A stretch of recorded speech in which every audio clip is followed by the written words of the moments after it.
بسم اللہ الرحمن الرحیم۔ شروع کرتا ہوں اللہ کے پاک نام سے جو بہت بڑا مہربان نہایت رحمان۔ دوستوں، بہنوں، بھائیوں، بزرگوں، السلام علیکم۔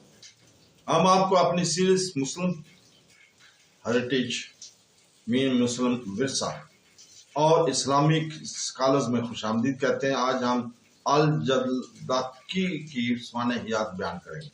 الجلدکی، جسے عزر الدین ایاد امور جلدکی کے نام سے بھی جانا جاتا ہے، قرون وسطی کے اسلامی دور میں کیمیا پر سب سے زیادہ مشہور مصنفین میں سے ایک تھے۔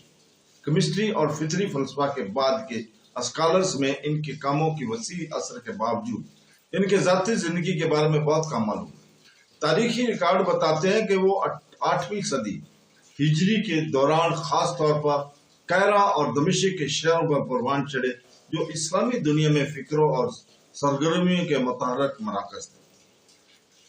ان دو ثقافتی مراکز میں ان کی موجودگی نے انہیں اپنے دور کے معروف اسکالرز، لائبریریوں اور طلباء سے جوڑ دیا۔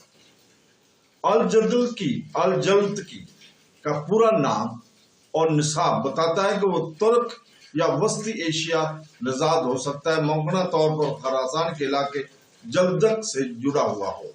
حالانکہ مورخین اس کی صحیح جائے پیدائش کے بارے میں غیر یقینی ہیں۔ انہوں نے ممکنہ طور پر علم کے اصول میں وسیع پیمانے پر سفر کیا، جیسا کہ اس کے زمانے علماء میں عام تھا۔ وہ کیمیا اور قدرتی علوم کے ابتدائی علمبرداروں جیسے جابر ابن یان جبیر سے بہت متاثر تھے، اور انہوں نے اپنی علمی زندگی کا بیشتر حصہ اپنے پیشراؤں کی تحریروں کو مرتب کرنے، محفوظ کرنے اور ان پر تبصرہ کرنے کے لیے وقف ہے۔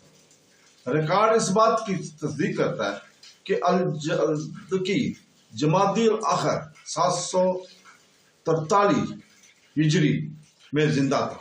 اس دور کی ان کی تحریریں کیمیا کے مطالعہ میں ان کی گہری شمولیت کو ظاہر کرتی ہیں، ایک ایسا شعبہ جس میں تجرباتی سائنس، فلسفیانہ تحقیقات اور صوفیانہ علامتیں شامل ہیں۔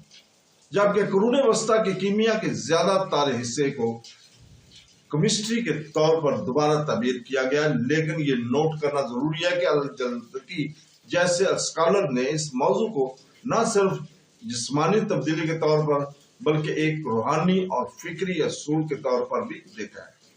الجلدکی اپنی عمر کے سب سے زیادہ تحقیقی مصنفین میں سے ایک تھے، اور ان کی تخلیقات جلدوں پر مشتمل تھی۔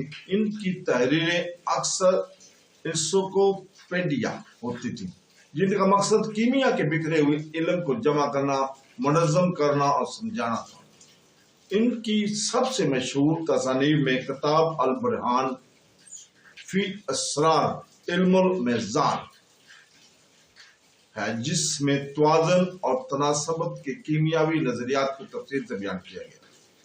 ایک اور اہم متن کتاب النقاہ آخرت کی کتاب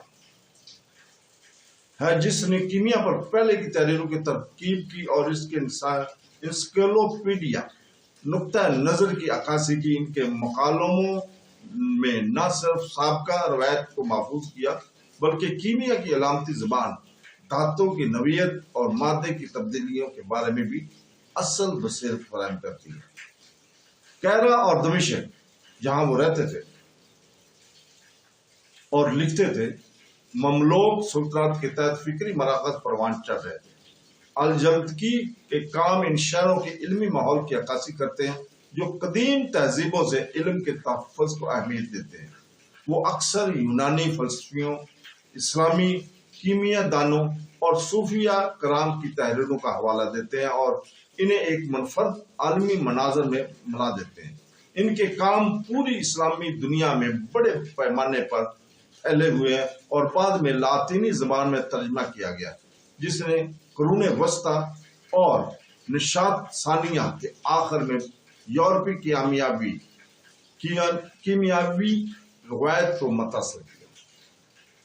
ان کی موت کی تفصیلات غیر یقینی ہیں۔ مورخین نے موت کی صحیح تاریخ درج نہیں کیا، لیکن یہ خیال کیا جاتا ہے کہ ان کا انتقال 1342 عیسوی کے بعد ہوا، غالباً قاہرہ یا دمشق میں، جہاں انہوں نے اپنی علمی زندگی کا بڑا حصہ گزارا تھا۔